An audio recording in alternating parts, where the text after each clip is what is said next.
The text arrived, as I had expected, from my stepmother. Not an invitation in the mail, not even a proper email, just a blunt message. Palm Beach Club, this Saturday. Black tie. Don't be late. No mention that I'd been the one to introduce them to the club, that my connections were the reason they even had access to such an exclusive venue. Just a terse directive, as if I were a random name on a guest list. I'm Olivia Chin. At least, that's the name Victoria loves to flaunt as proof I'm not truly part of the Matthews legacy. What she doesn't know is that I have another name, one that, if she ever discovered it, would shatter that perfect, polished facade. Because while she sees me as a mid-level real estate agent, I'm actually Olivia Chin Matthews, owner of the Matthews Hotel Group, which includes the very club where she's planning my father's celebration. To everyone else, I'm just her father's helpful agent, the one who stumbled into good fortune. They don't know that Robert Matthews is my real father figure, the man who became my parent when he married my mother 15 years ago, teaching me everything I know about hotels and high-stakes business. Olivia, my assistant Kate appeared in the doorway, voice hesitant. Victoria just called again. Wants to add 20 more guests to the party. I grinned, imagining her delight at parading around my club, unaware why the staff treated her like royalty. Approve it, I said. But put them in the West Ballroom, not the Ocean Room. Kate frowned. Trust me on this one. Another text buzzed. Victoria, remember to dress appropriately, high-class event. I glanced at my Chanel suit, simple, elegant, and worth more than all of Victoria's wardrobe combined. Another secret she'd never guess, I could buy and sell her social world without breaking a sweat. 3 days before the party, everything started to unravel. I was reviewing acquisitions for our newest hotel when Kate burst in. You need to hear this, she said, putting my office phone on speaker. Victoria's voice dripped with her usual venom. She cannot be there. She's not real family. This must be perfect. My father, frail and soft-spoken, Victoria, she's still my daughter. No. She doesn't even use your name. Family only. I won't have her embarrassing us. Figure out what to tell her. Let me handle it. She needs to understand her place. Click. The line went dead. I gripped my desk, a rush of memories flooding back, holidays I wasn't invited to, family vacations I was excluded from, constant reminders I didn't belong. The phone rang. Victoria. Hello, I said, voice neutral. Olivia, darling, she cooed, saccharine to the core. About Saturday, there's been a change. Oh? We had to limit the guest list. Family only. I watched her reflection in my office window, standing on my club's terrace, sipping my champagne, orchestrating my father's party with my staff. Family only, I repeated, slowly. Yes, dear. Real family. I thought about the membership agreements tucked in my drawer, the ones that gave her access to my clubs, my hotels, my empire. One signature and it all vanished. Of course, I said, voice soft. Real family. Don't take it personally. Next time. Like the next Christmas I wouldn't attend. The next holiday photo I'd see online. The next reminder I wasn't enough for the Matthews name. Except I was more Matthews than she'd ever be. Victoria, I said before she could hang up. Enjoy the club. Oh, I always do. So exclusive, you know. I know exactly how exclusive it is, I replied, smiling at tomorrow's meetings. When I hung up, I turned to Kate. Cancel all of Victoria's memberships. Every single one. The beach club, the country club, the spa privileges, every luxury she flaunted. All of it, mine to control. Kate's eyes went wide, but the party? Let her try throwing my father's birthday without a membership. I opened my laptop, pulled up the guest list, and sent cancellation notices to every single one of her precious social contacts. The club's about to get very chaotic, Kate warned. The party's in 3 days, I replied. Good, I said, gazing out the window at Victoria, still lounging on the terrace. It was high time she understood what family only really meant. The afternoon was spent making calls. By sunset, Victoria's meticulously planned party was teetering on the edge of collapse. My phone buzzed, my father. I considered ignoring it. But no, he needed this lesson, too. "Hi, Dad." "Olivia, about the party," he said, uneasy as always when stuck between his wife and me. "Don't worry. Victoria already uninvited me. Family only, right? You know her, it's easier to just go along." "Is it?" I stood, watching the sun dip over the hotels, resorts, and clubs bearing the Matthews name. "Dad, ever wonder why the staff treats Victoria so well?" "Why?" "She always gets the best tables, the premium perks." "Because we're members." "No, Dad. Because of me. Because of us." "But you're just your daughter. Not real family." I exhaled slowly. Time for the truth to hit home. I hung up, letting him stew. Tomorrow would be dramatic enough without hearing excuses. I opened my safe and pulled out the document I'd saved for just this moment, proof of ownership of the Matthews Hotel Group, including a photo of me with Robert at the signing ceremony 5 years ago. Victoria wanted to play games with memberships? Fine. Let's see how she handles losing hers. Messages started pouring in, her social circles suddenly locked out, access denied.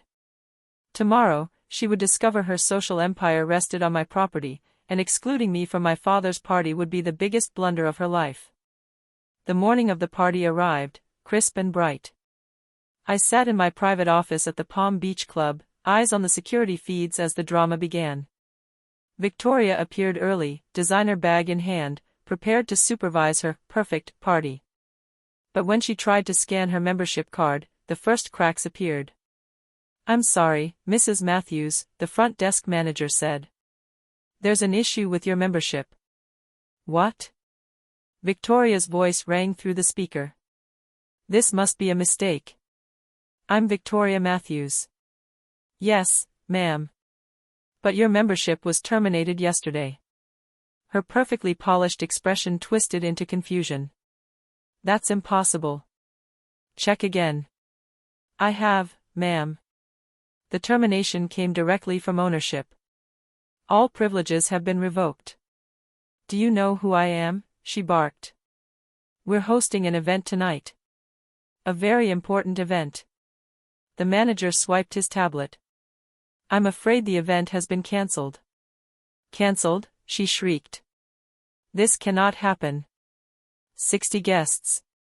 Important people." My phone buzzed with messages from her friends, membership not working.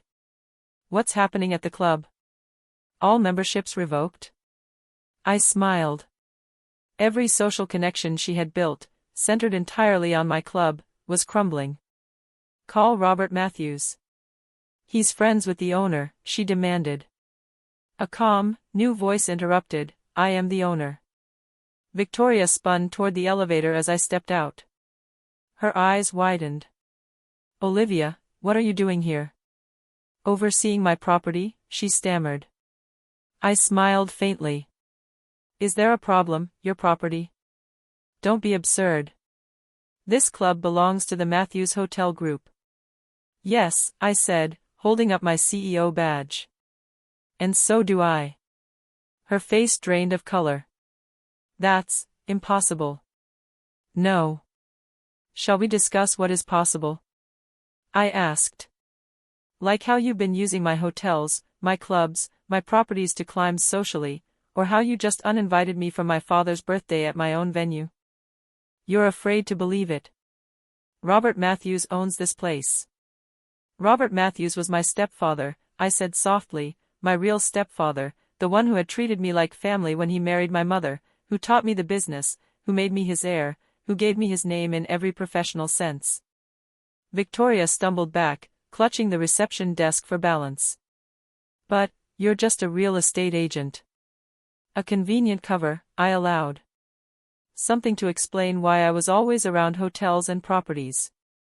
Did you ever wonder why you received special treatment here? Why the staff always seemed to anticipate your every need? Of course I made sure they did, because even after everything, she was still married to my father. The party, she whispered. It's cancelled.